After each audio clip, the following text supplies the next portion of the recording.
विपक्ष घेर रहा है, राहुल गांधी घेर रहे हैं सीबीएसई के मैटर को लेकर कि प्रधानमंत्री को इसमें देखना चाहिए। वही नीट मामले में भी कह रहे हैं कि सरकार की फेलियर है, पूरी फेलियर है। देखिए, नीट मामले में सरकार, मैंने कहा पहले भी कहा था कि ये दुखद घटना है।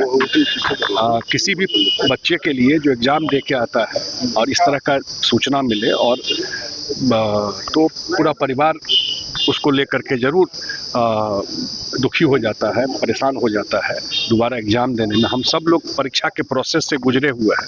एक बार परीक्षा देने के बाद आदमी को लगता है कि मेंटली फ्री हो गए और उसके बाद फिर लगे कि नहीं, तो ये, लेकिन सरकार ने अपफ्रंट लिया इस चीज़ को। ये भी है, सरकार ने कोई कवर अप करने का कोशिश नहीं किया, ढकने का कोशिश नहीं किया। सरकार ने पूरे एग्जाम को कैंसिल करके और अब जो ऊपर से जो हाईएस्ट लेवल पे इसको टेकअप करना है उस हिसाब से फेयर एग्जाम हो उसका पूरा कोशिश किया जा रहा है। इसके अलावा मुझे लगता है कि इस घटना के बाद निश्चित रूप से सरकार आगे जो आने वाला नीट का परीक्षा अगले साल से होगा उसको फुल प्रूफ बनाने का, बहुत सारा एग्जाम फुल प्रूफ है ही, जानते हैं, जैसे कोर्ट का ही ऑब्जर्वेशन आया यूपीएससी की परीक्षा को लेके, तो वो जरूर प्रयास करेगी। और मुझे लगता है कि सीबीएसई के लिए भी जो शिक्षा मंत्री धर्मेंद्र प्रधान जी हैं वो भी ऑन रिकॉर्ड बोले हैं कि अगर कुछ उसमें फॉल्ट है तो उसको ठीक करने को, देखिए इसको आपदा में अवसर मत ढूंढिए। अगर कोई क्राइसिस हुआ है तो इसको पॉलिटिकल कलर देने का कोशिश कोई कर रहा है, तब हर एक आज के सरकार में ये चीज़ हुई। सरकार तो कम से कम एडमिट करके इसमें सुधार करने का कोशिश कर रहा है, कहीं की गड़बड़ी हुई है तो ये तो नहीं कर रहा, सरकार एडमिट नहीं कर रहा है, सरकार कह रहा है कि नहीं हुआ। और हम लोग जानते हैं सरकार को, नरेंद्र मोदी सरकार को, कि कोई क्राइसिस आया है तो रास्ता भी मोदी जी ही निकालेंगे। बिहार में 10 सीटों पर एमएससी के चुनाव होने, एकदम देख रहे हैं नीतीश कुमार भी काफी पसंद रहते हैं, अभी आपसे मिले आके। नहीं, नीतीश कुमार जी, देखिए मैं फिर एक बात आप लोगों को बता देना चाहता हूँ, मैं रिकॉर्ड स्ट्रेट कर देना चाहता हूँ कि नीतीश कुमार जी का 20 साल का शासन जो एनडीए के साथ मिलके चला है, वो देश में पहली बार बिहारी जितने लोग हैं नीतीश कुमार जी के वजह से, कि हमारे मुख्यमंत्री हैं, 14 करोड़ बिहारी का सर ऊंचा हो गया। ये नीतीश कुमार जी का देन है, अपने कर्म से, अपने काम से। आज देश दुनिया में जहां बिहारी है वो सर ऊंचा करके बात करता है। वो सिर्फ और सिर्फ नीतीश कुमार जी के काम का जो असर है, कोई वोट दे, कोई वोट न दे, कोई पक्ष में हो, कोई विपक्ष में हो, लेकिन उसकी अंतरात्मा कहती है कि नीतीश कुमार ही है जिसके वजह से हम लोग फक्र से सर ऊंचा करके बात कर सकते हैं कि हम बिहारी हैं, बिहार के रहने वाले हैं। और आज भी इस सरकार जो है बिहार में चल रही है, वो नीतीश कुमार जी के का रास्ता जो है उसी रास्ते को आगे बढ़ा रही है।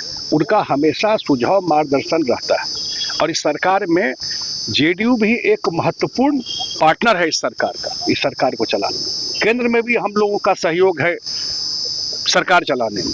ये तो म्यूचुअल चीज है और हम लोग लंबे टाइम से साथ रहे, उनका लगातार डायरेक्शन भी रहता है। अभी हाउस होगा तो दिल्ली भी जाएंगे और दिल्ली से भी बिहार के लिए क्या काम करा सकते हैं उस पर भी नीतीश कुमार जी का नजर रहता है। ये 5 साल में सब कुछ जो बेस बना दिए, उस चीज को अगले लेवल पे ले जाना है, वो नीतीश कुमार जी का पूरा ध्यान उनसे। क्या 9 सीट पर चुनाव होना है, आप लोग में आपसी तालमेल हो? वो तो हो ही जाएगा, उसमें कहीं कोई दिक्कत। हम लोग के तालमेल में इसी से तो परेशानी है लोगों को। मैं देखता हूँ कुछ लोगों को परेशानी रहती है। परेशानी किस बात का है? 202 सीट तो जनता का आशीर्वाद मिला होगा तब ना 20 साल के बाद। आप नजर दौड़ा के देख लीजिए, देश में कोई भी सरकार 20 साल चली हो और उसके बाद इतना बड़ा मैंडेट उसको मिला हो, मुझे तो नहीं दिखता है कहीं पर। बताइए कहीं देश में हुआ हो?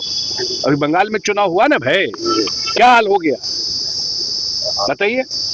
तो इसलिए 202 मिला और जेडीयू भी अपना हाईएस्ट परफॉर्मेंस किया, 101 सीट लड़े और 85 सीट जीते।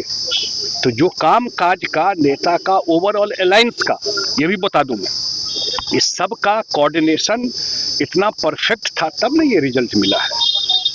और हम लोग को रिजल्ट मिला है तो रिजल्ट में विनम्रता आती है, एरोगेंस नहीं आता है, घमंड नहीं आता है। अगर जनता ने आशीर्वाद दिया है तो सर झुका करके बात करना चाहिए, घमंड में नहीं बात करना चाहिए। और जो ताकत दिया है उसके हिसाब से जवाबदेही भी बहुत बड़ी आ जाती है सरकार के पास। रिजल्ट तो आ गया, सरकार बन गया, लेकिन आपका असेसमेंट भी तो होगा। इसलिए जो हम लोगों ने प्रॉमिस किया है, ये एनडीए का जॉइंट मैनिफेस्टो निकला हुआ है। नीतीश जी गए थे वो मैनिफेस्टो में, मुझे आज भी वो दिन याद है।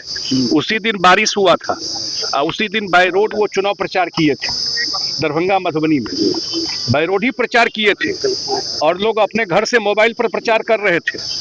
नीतीश कुमार 75 साल के एज में लोगों के बीच में कुशेश्वर स्थान और समस्तीपुर में घूम रहे थे उस दिन।